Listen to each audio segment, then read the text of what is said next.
হাতত চাবিটো ললোঁ লগত পাৰ্চটো। এতিয়া মই যাবলৈ ওলাইছোঁ বজাৰলৈ। ঘৰৰ বজাৰ অলপমান আছে, আলহী আহিব আৰু মোৰো দুই এটা বজাৰ আছে।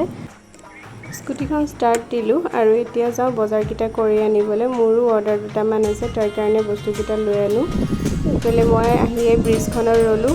পৰিৱেশটো চাই ইমানে ভাল লাগিলে, অকণমান ক্লিপ নকৰাকৈ থাকিব নোৱাৰিলোঁ। বতৰ পুৰা ঠাণ্ডা আৰু চাৰিওফালে সেউজীয়া তাৰ মাজত এনেকৈ পানী বৈ আছে, খুব ভাল লাগিলে।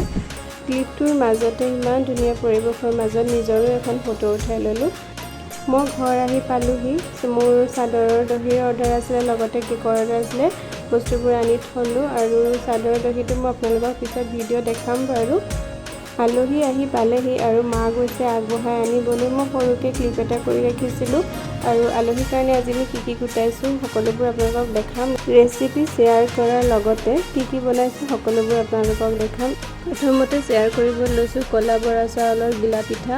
প্ৰথমতে চাউলখিনি খুন্দি পিঠাগুড়িখিনি এটা বাতিত লৈ তাতে অকণমান চ'ডা আৰু নিমখ দি পেলাই মঠি লোৱা হৈছিলে আৰু হাতৰ তলুৱাত গোল আকাৰেৰে চেপ দি পেলাই এনেকৈ বনাই লৈছোঁ আৰু কেৰাহীত তেলটো দি পেলাই গৰম হ'লত এনেকৈ ভাজি লৈছোঁ। গিলা পিঠাটো আমি দুভাগে বনাইছোঁ, এভাগ অলপ মঠি বনাইছোঁ আৰু আনভাগ আমি অলপ পনীয়াকৈ বনাইছোঁ। দুইটাই আপোনালোকক দেখাম আৰু খাই চাব আপোনালোকে। বগা বৰা চাউলৰ গিলা পিঠা যেনেকৈ বনোৱা হয় এইটো চেম একেই তেনেকৈ বনোৱা হয়, খাবলৈ অলপ টেষ্টি হয়। ক'লা বৰা চাউলৰ নিমখীয়া পিঠা বনোৱা হৈ গ'ল। আনফালে আকৌ গেছটো জ্বলাই এতিয়া বনাবলৈ লৈছোঁ বুটৰ দালি। দাইল বনালে বেছিভাগ কুকাৰটো লেতেৰা হয় আৰু গোটেই ফেনবোৰ ওলাই আহি পেলাই ঢাকনখন লেতেৰা হৈ যায়। এতিয়া দাইলখিনি কুকাৰত দিলোঁ, লগত চামুচ এখনো দিছোঁ। ভাবিছে কিয় চামুচখন দিছে, আচলতে যিখিনি ফেন বাহিৰলৈ ওলাই আহি ঢাকন পূৰা লেতেৰা কৰি দিয়ে আৰু সেইটো নহ'বলৈ দাইলৰ লগত এখন চামুচ দিছোঁ, যিটো কাৰণে ফেনখিনি বাহিৰলৈ ওলাই নাহে আৰু ঢাকনখনো লেতেৰা নহয়। এই টিপছটো আমি ঘৰতে 2-3 দিনমান কৰি চালোঁ, তাৰপিছতহে আপোনালোকৰ লগত শ্বেয়াৰ কৰিছোঁ। যেনেকৈ আমাৰ হেল্প হৈছে ভাবিলোঁ আপোনালোকেও চাগে হেল্প হ'ব, সেইকাৰণে শ্বেয়াৰ কৰিছোঁ। আৰু এয়া দেখিছে হুইচেল মাৰাৰ পিছত ঢাকনখন একদমেই লেতেৰা হোৱা নাই, অকণমান চিটিকনি এটা ওলায়, কিন্তু এনেই ফেন ওলোৱাৰ পিছত যিমানবোৰ ঘঁহিব লাগে ইমান লেতেৰা হৈ যায়, সেই তেনেকুৱা একোৱেই নাই। আৰু এয়া বুট দালি হৈ গ'ল।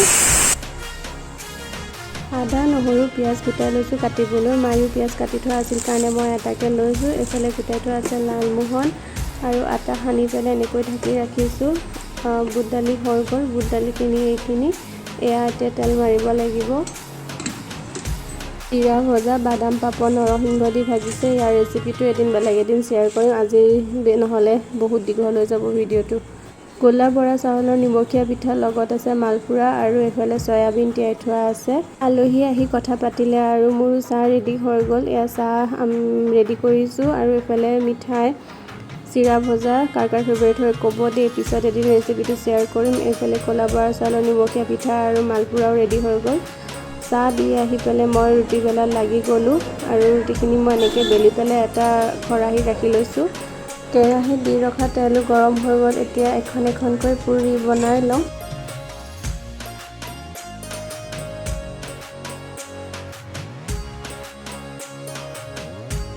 আজিৰ প্ৰেজেণ্টেশ্যন এয়াই, আলহীলৈ বুলি গোটালোঁ। ভালো লাগে আলহীক এনেকৈ খুৱাই বুৱাই। ধুনীয়াকৈ ডিছত এনেকৈ ছাৰ্ভ কৰিলোঁ আৰু এতিয়া দিওঁগৈ আলহীক খাবলৈ। বেয়া নাপাব দেই, কেনেকুৱা পালে জনাব আপোনালোকে। শেষত আমাৰ অসমীয়াৰ মান তামোল পানেৰে তেওঁলোকক বিদায় দিলোঁ। আজি ব্লগটো এয়াই। তামোল পাণ আপোনালোকৰ কাৰ প্ৰিয় জনাবচোন। মাত্ৰ আপোনালোকক তামোল পাণৰ লগত চূণ আৰু ধপাতহে দেখুওৱা নাই দেই। শেষত আজি ব্লগটো ইমানতে শেষ কৰিছোঁ আৰু আমাৰ ব্লগবোৰ কাৰ চাই ভাল লাগে আপোনালোকে জনাব। যদি আমাৰ ব্লগটো চাই ভাল লাগে আপোনালোকে প্লিজ কৈছোঁ আৰু কমেণ্ট আৰু শ্বেয়াৰ কৰিব, লগতে ছাবস্ক্ৰাইব কৰিব। কাষতে থকা বেল আইকনটো অন কৰি দিব, যাতে আহিবলগীয়া নতুন ভিডিঅ'সমূহ আপোনালোকে প্ৰথম পায়। আৰু আপোনালোকেও ভালে থাকক, সুস্থ থাকক আৰু আমাৰ ভিডিঅ'বোৰ এনেদৰে চাই থাকক। ধন্যবাদ।